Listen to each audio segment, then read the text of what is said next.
Well, hey folks, it's your old pal, King Waspinator. Welcome back to Total Party Skills. There are entirely too many people trying to be writers in this hobby right now. Now, I know that can seem a little hypocritical of me to say something like that, but I believe that I'm still low enough in the rankings in terms of sales and popularity that I can still get away with pointing that out without seeming like somebody who's just trying to protect their little cone of influence or anything like that, as if someone higher up in the hobby were to say something similar could be regarded as. But it's true. The actual tabletop role-playing game community isn't that huge. It's a niche genre for niche people, and it can only support so many products. Unfortunately, especially amongst the younger crowd, you have an increasing amount of people who somehow seem to have got it in their head that writing role-playing games is a good career option. For most, at best, it's going to be a hobby.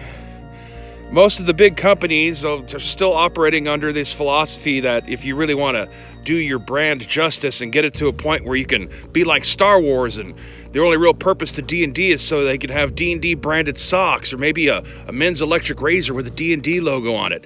It's a lifestyle brand. Well, they're not going to be hiring people who actually write role-playing games to run their lifestyle brand. They just want to be able to put out the minimum amount of content needed so they can keep the lifestyle brand alive. But the real money maker in there is selling the licensing to other companies to produce things that have nothing at all to do with the role-playing game. And so as a way to climb the ladder within the hobby itself to get any one of the top ranking positions one day, being an RPG writer is probably not the way to go. Unfortunately, once again, not to be attacking the youths too much, because there's certainly people my age and slightly older who also suffer similar things, because, in reality, this softening of the American generations began with the boomers and has just gotten worse and worse with subsequent generations. Is that, most of us were lied to by our teachers and parents about how creative and talented we are. We were encouraged to want to express ourselves and pursue our dreams instead of being told that, hey, we have very practical needs out here in the world, and if you want to survive and be useful, we're going to need you to learn how to be a plumber or a welder or an electrician or a carpenter. But no, everyone's artistic, and everyone needs to express their creativity and their artistic selves. Which it's good to have that in your life, but not everyone's going to be able to make a fucking career out of it, especially in such a limited space. There's only so many people with only so much money who are going to be able to buy RPG products. And frankly, there are older people who actually have more creative things, more original, new, stylistic things to introduce, potentially, to the genre that can be drowned out by just a bunch of clones of Dungeons and Dragons. Look, Ma, I wrote a book.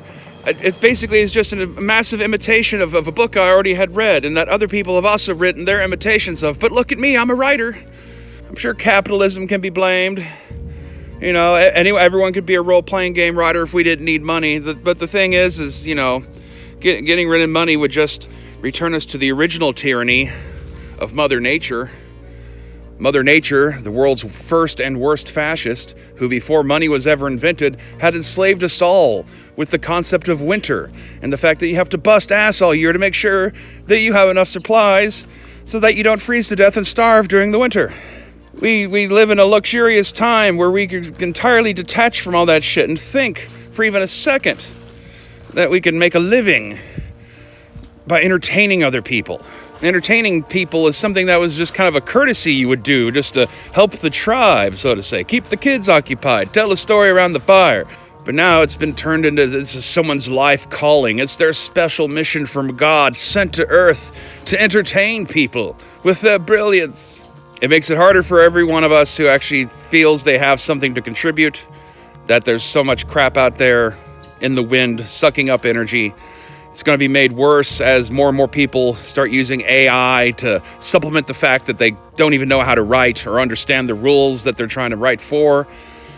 If you're in your 20s, or even more, so if you're a teenager and you're thinking that, I like these role-playing games, I'm going to be able to make a career out of this, think really long and hard before diving down that tube And consider the fact that there are practical skills you could learn and yet still get to be able to enjoy this hobby. And then, maybe after some time, once you're actually really experienced with it and really understand it, maybe then you move on to trying to put something out there. But, at first, do some actual living a little bit before you just go straight from school into writing fantasy for your life path. I don't know. As I said, I'm probably a hypocrite for bringing any of this up. And yet, though, I just can't help but feel that way. So until next time...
And oh, while I still have you here, if you're looking for more of a tongue-in-cheek version of the Star Trek stereotype, might I suggest We Want Soviet Men, where you can play as comrades on your comrade starship exploring the stars. It's a sourcebook for Escape from Planet Matriarchy, the very first original Total Party System rulebook, where players take on the roles of 20th century astronauts who are shot 500 years into the future to crash land on the moon of Titan to discover the nightmare society that has evolved there, both of which can be found in the Vintage Future RPG, available now on Amazon.com in print or Drive-Thru RPG for a PDF.